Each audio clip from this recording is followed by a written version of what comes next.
Ladies and gentlemen, please welcome Ruth Marcus of the Washington Post and our distinguished panel to the stage.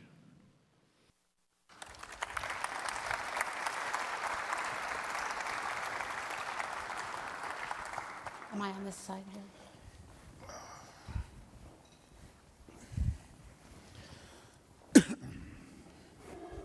Hi, good morning. Now that we're all duly depressed, we're all here to depress you further. So put on your seatbelts. I'm here with two individuals who have taught me a lot about how to think about budgets and how to think about debt and deficit, and so I'm delighted to be able to talk to them further. Bob Reischauer, Doug Holtz-Eakin, and I just wanted to, they've written these fascinating policy papers putting themselves in the probably not very attractive position of advising the next president about how he or she, and how nice it is to be able to say she, not have it be completely imaginary, how he or she should deal with fiscal issues and facing the next president. But I think I wanted to, before we launch into these proposals, to make sure to spend some time to talk about some pieces of the fiscal and economic debate that are in the news. One has been, in the last several days, multiple comments by Donald Trump, the presumptive Republican nominee, about how he would deal with the federal debt that we've just been talking about. And he's given different iterations of what that would be: renegotiating, having the Federal Reserve somehow directing it to print more money. And so I just wanted to tee that question up for Doug here. You're his advisor. I'm going to put you in that uncomfortable position. Thank you. President Trump comes into office. He says, so this debt, I'm a business guy. I've always negotiated my whole life. I've negotiated really effectively with lots of people. So I'm just going to tell all these bondholders, you know, we're going to renegotiate this debt, or I'm going to tell the Fed, let's print some money. And you're going to, what do you say to the president? Mr. President, you're not going to do either of those things. I'm the president. I am the president. And you're fired. Yeah, right. That's it. Thank you again. You knew that was coming. I didn't know that was coming, but. All right, now it's Bob's problem. In the end, for the U.S. to not make full and timely repayment is unthinkable. And the reason why you won't do that, Mr. President, is that the consequences will be worse. Whatever short-term deal you may cut that gives you some budgetary advantage, the U.S. will forever borrow at higher rates. The global financial system will crater because treasuries are the foundation of global liquidity, and the resulting recession/depression will probably be something you don't want as your legacy. So let's reconsider and think of a different strategy. Okay, so my new strategy is let's print some money. The Weimar Republic and hyperinflation remain. Wait, could you remind me what that was? So, I mean, the foundation of U.S. success since the 50s has been the independence of the Fed and the Treasury Accord, which said that it would not exist to set interest rates for treasuries, but rather would guide the U.S. economy. We're going to uphold that. That was the Reagan dictum, and you who want to be the next Reagan should learn that lesson from him. Well, and Bob, did you have any observations on President Trump's debt plans? I just want to say that's some nice things I've said about it, for the record. That was very restrained. What do you, because you were in the Oval Office, in my scenario, I probably should have gotten you to be outside the Oval Office. We walk out to the South Lawn and have a real talk. Yeah. Oh, my observation would be don't fire him, listen to him. I mean, when you hear Donald Trump talking about dealing with the debt in that way, what is your, this is a slightly leading question, what's your level of concern? Well, first of all, I think it's crazy. But then I look and I say, was there a reaction in the markets when he said this? And the answer was no. So clearly, markets believe either that he will not be in a position to pursue this policy, or if he were in that position, he clearly wouldn't. And that gives you some ability to sleep at night, I think. And when you, Doug, when you're sitting in your office, not the Oval Office, and you're hearing the candidate of the presumptive nominee of the party that you've worked with for quite a long time, what's your overall reaction? Well, I find it terribly disturbing.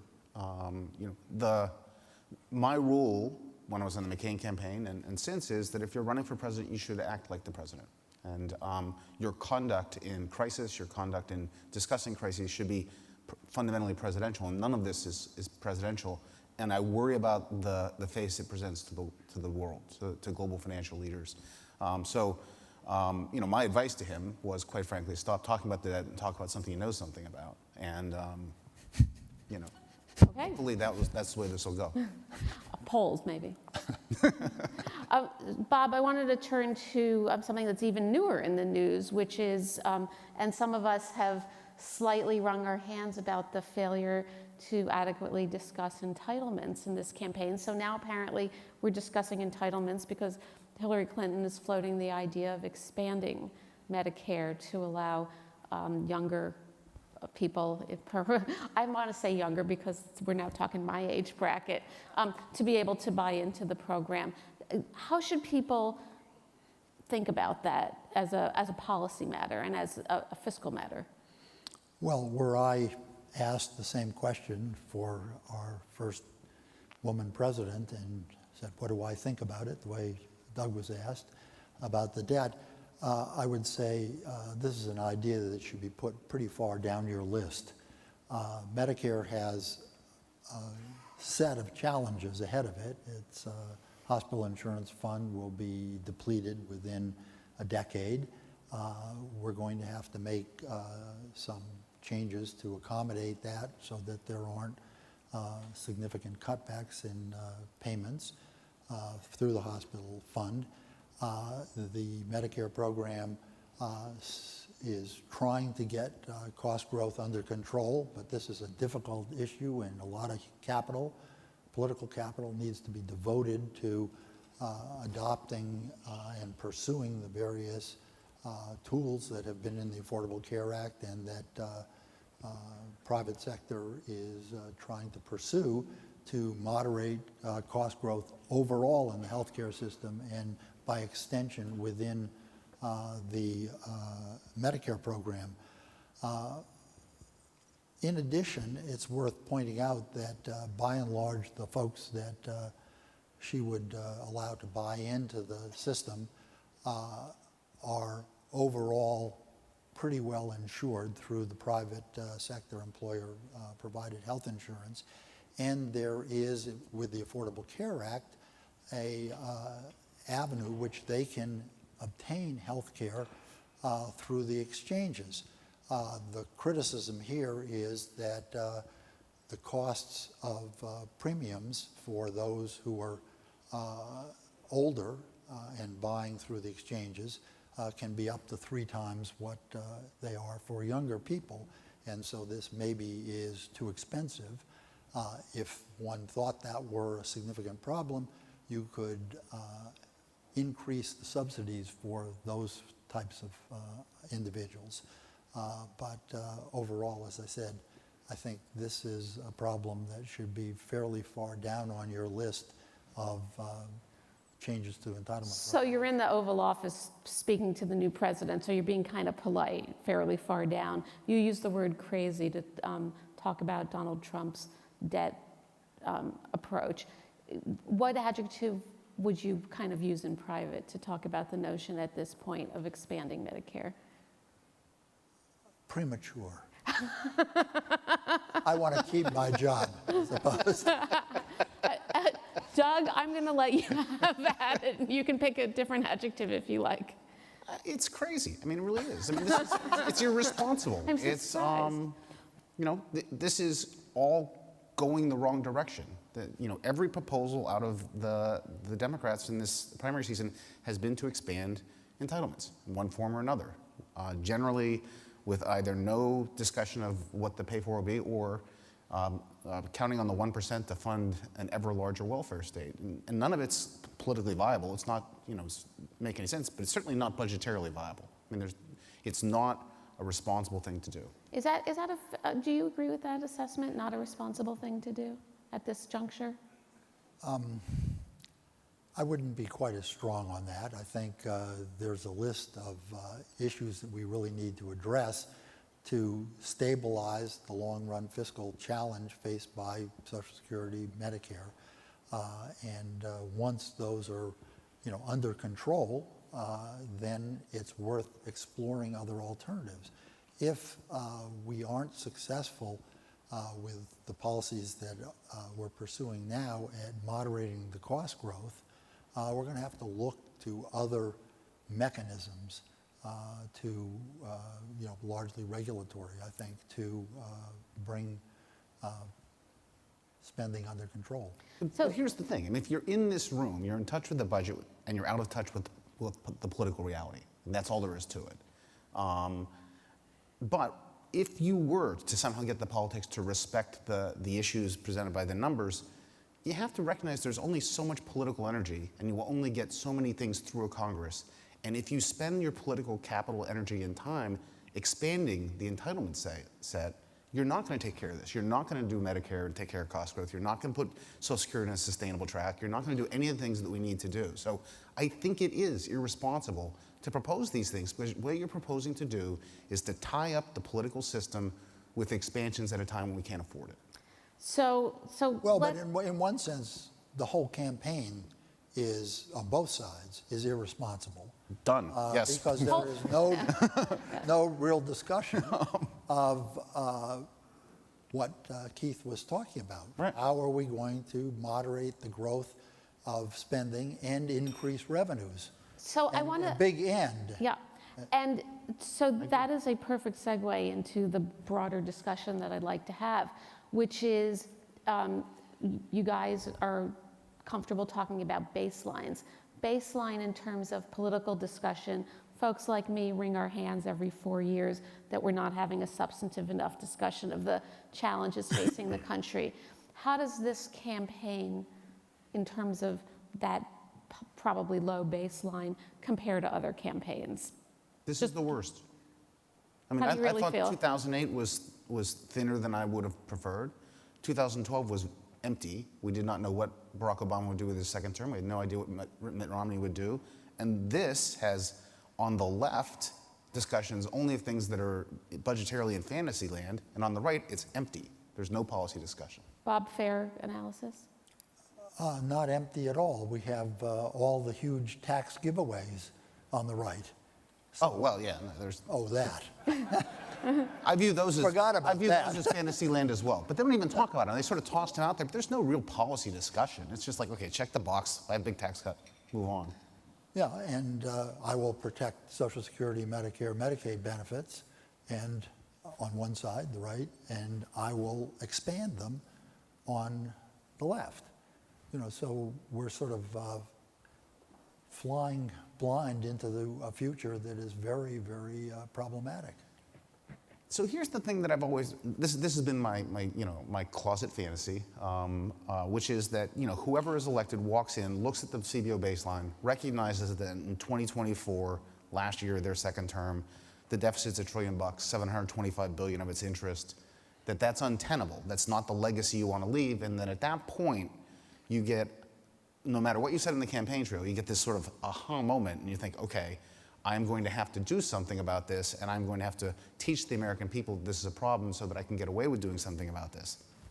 But that's impossible to do if you haven't mentioned it during the campaign at all. So that's the problem. I mean, the American people have a unrealistic set of expectations about what they can get out of the public sector given the level of taxes that they are being asked to pay now. And sooner or later, they're going to have to come to reality and realize that economic growth isn't going to get you out of it. Yep. Some magic balanced budget amendment to the Constitution is not going to get you out of it. It's going to take belt tightening and wallet opening to address the issue. So I agree with that, by the way, but I thought that somehow once the primaries were over, the general election would take on a different tenor. Incorrectly, probably, but I mean, that was the idea. Because there is a way A to different, more around. substantive tenor? Yeah, where this was recognized, and look, there's a route to doing this, which is, the entitlements are the problem, the discretionaries are not. We're capping the thing that's not the problem. In fact, we're probably spending too little in some of these things. So that's what you do. You say, look, I need these large programs fixed, and here's some walking around money. And that's the political deal that gets you through But the Congress. political deal has to include increases in revenues. It can't simply be belt tightening on the entitlement program. But Doug, do you acknowledge And it's that? worth pointing Yeah. out that if you start down that path, it'll be very controversial to begin with. Should you be able to get something through, it will take a decade or two to phase in if you're going to be fair to the American people. That's why I thought So tax reform is so important. The only route to really getting more revenue is through tax reform. And quite frankly, had we started dealing with the entitlements when I was CBO director, you could probably get away with not having a revenue increase, at least on paper, forget the politics of it. But we've waited too long and we lost our cushion in the crisis. So when you write about tax reform for the next president, you're not talking about 11 trillion, modest $8 trillion tax cuts. You're talking about, and you're not talking about revenue neutral tax reform. You're talking about tax reform that raises revenue? I'm probably because I'm in the end very simple. Because you can do math. You sort of do the spending side and then you have to finance it. So see what you can get and then be realistic and finance whatever you cut, sort of come out with on the reforms on the spending side. And I doubt that's going to be lower, right? so you have some, both of you have some pretty sobering advice for the next president. And so I'm Donald Trump back in the Oval Office. I have always a fun time with this fantasy. And I say two things to you, right? I have two arguments back at you. One is, I'm a business guy. I know how to cut costs. I know there's massive waste, fraud, and abuse in this system, number one. And number two, you mentioned this, Bob, I'm going to bring massive economic growth with my Trumpian plans for whatever they are, bringing back jobs and telling companies they can't ship jobs out of America anymore.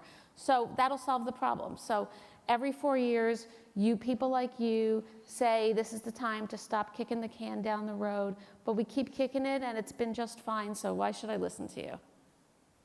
And either of you can respond. Because it would be a departure from history, and that's what you are, Mr. President. No one listens to me, and you'd be the first. Do better. Why can't I? You guys keep warning of the apocalypse. What you're saying is impossible. Yep. Many have claimed that fraud, waste, and abuse can lead to substantial savings, and no one's been able to produce it in the past. Right. Tax changes and even spending and regulatory changes can improve economic growth, but by 0.1-0.2% per year, and not for 5 or 10 years. This is a fantasy world that you're proposing, and if you don't believe me, go find a respected group of economists who will say you're right. I think you should do the waste, fraud, and abuse. I think that's actually important politically. American people believe the government's not run well, and they are dissatisfied with everything about it. And so you do have to do things which restore their faith in the institution. But they're not going to solve your budget problems, and you're never going to get the growth necessary. You cannot grow your way out of this problem. I'm all for better economic growth. We have a dismal projection at the moment. There are things that can be done about it, should be done about it, but that will not get you out of the budget problem. And so let's, in the time we have remaining, imagine the alternatives, which are President Clinton or less likely, President Sanders, who are coming to the Oval Office without, one is suggesting significant, huge tax increase, and the other is a sort of pretty minor and not fully defined tax increase, but they don't want to talk about entitlements. And the new president looks at you and she says, "Are you kidding? My party will go crazy. There's no sense that Republicans are willing to, in Congress, join in with me. So why should I worry about this when the last guy who said he wasn't going to kick the can down the road 8 years ago managed to kick it quite successfully?" You know, circumstances are different. Why? You know, people have said, you know, that the problem has to be addressed. It's unavoidable, and the clock ticks. I mean, it's not like we didn't know that the Medicare and Social Security programs were going to face huge challenges when the baby boomers reach retirement age. I mean, we've known that for 3-4 decades, but politics has, you know, pushed it off and off and off. Well, you know, the future is now, as you know, a coach of the Redskins used to say, and the future is not pretty. And you know, maybe you'll be able to get through your first term and even a second term without the sky falling, but the history books won't be kind to you. Well, on that note, I think we've really successfully fulfilled our mission of depressing you further. And thank you so much for your contributions to our lowered mood. Thanks.